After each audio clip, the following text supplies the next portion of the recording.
What I'm about to share with you will fundamentally change how narcissists treat you.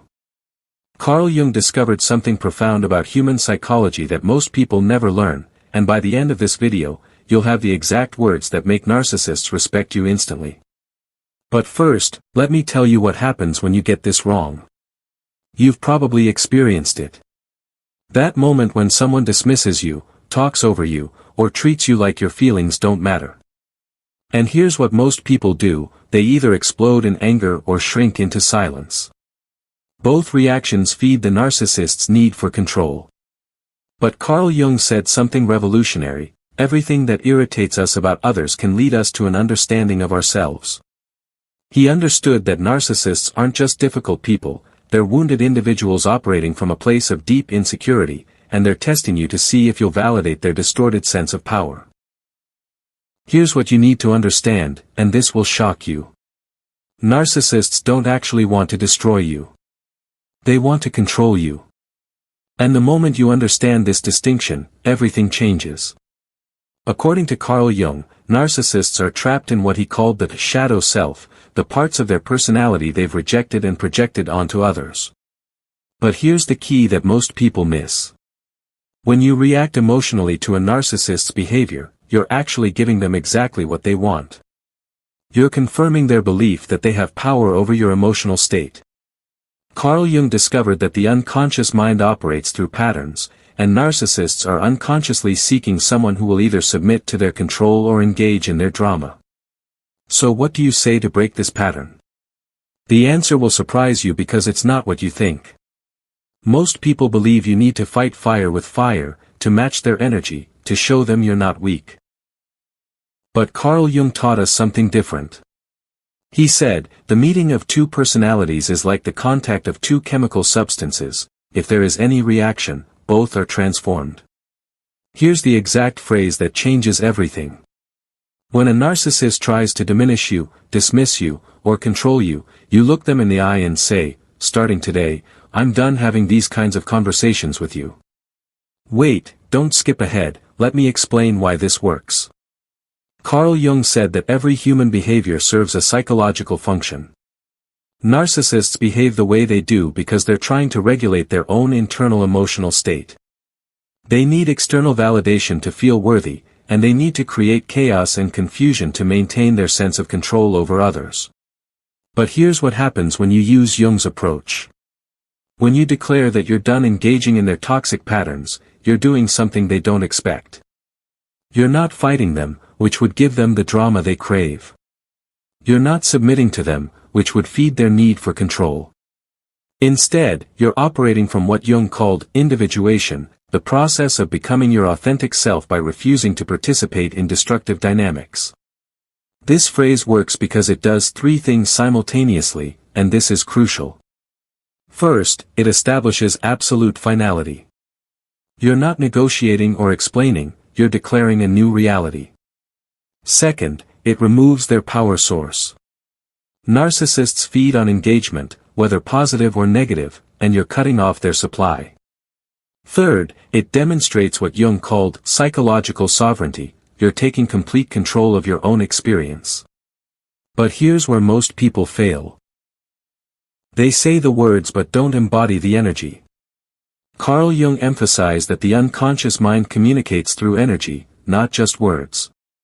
If you say, I'm done having these conversations, while feeling angry, defensive, or afraid, the narcissist will sense that incongruence and continue their behavior. The secret is in what Jung called psychological finality. You must say these words from a place of genuine completion, not forced anger. This means you've reached a point where you're no longer willing to invest emotional energy in conversations that diminish your well-being. According to Carl Jung, when we stop feeding toxic patterns with our attention and emotional reactions, we force the other person to confront their own behavior without using us as their emotional playground. Here's what happens next, and this will amaze you. The narcissist will likely panic initially. Jung called this the collapse of the false self, the moment when their usual tactics no longer work. They might accuse you of being unreasonable, cold, or unfair. They might escalate their behavior or try to guilt you back into engagement. This is their unconscious mind desperately trying to restore the old dynamic where they had access to your emotional energy. But if you hold firm to your declaration, something extraordinary occurs. Carl Jung discovered that when one person in a relationship refuses to participate in toxic patterns, it forces the other person to either change their approach or lose access entirely. The narcissist can no longer use you as a source of emotional supply or chaos. They're forced to confront the fact that their behavior has consequences. Some will attempt to respect this new boundary and modify their communication. Others will rage against this limitation and eventually remove themselves from your life. Both outcomes serve your highest good. But there's a deeper level to this, and it's what Jung meant by the death of the compliant self. When you declare that you're done having certain conversations, you're also killing the part of yourself that believed you had to tolerate disrespect to maintain relationships. Maybe you were raised to believe that harmony was more important than your own peace. Maybe you learned that love meant accepting poor treatment. Jung taught us that we unconsciously recreate familiar patterns, even when they harm us. So here's the complete framework Carl Jung would give you. First, recognize that narcissists need your engagement to survive psychologically. They require constant reactions, whether anger, fear, or compliance, to validate their sense of importance.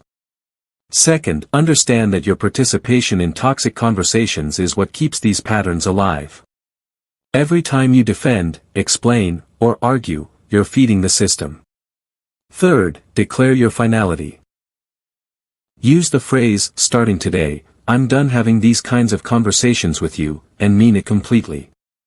But here's the most important part, and this is what Jung meant by true psychological liberation. This isn't just about silencing narcissists. It's about becoming the person who no longer tolerates conversations that diminish your spirit.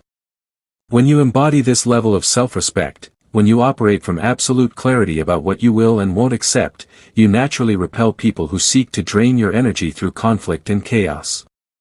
Carl Jung said, until you make the unconscious conscious, it will direct your life and you will call it fate. Most people experience toxic relationships as something that happens to them. But Jung taught us that we're unconsciously participating in these dynamics by continuing to engage in conversations that we know will lead nowhere productive. The moment you truly understand this, everything shifts. You stop justifying your boundaries to people who don't respect them. You stop explaining your worth to people who are determined to diminish it. You stop participating in circular conversations because you've decided that your mental peace is non-negotiable.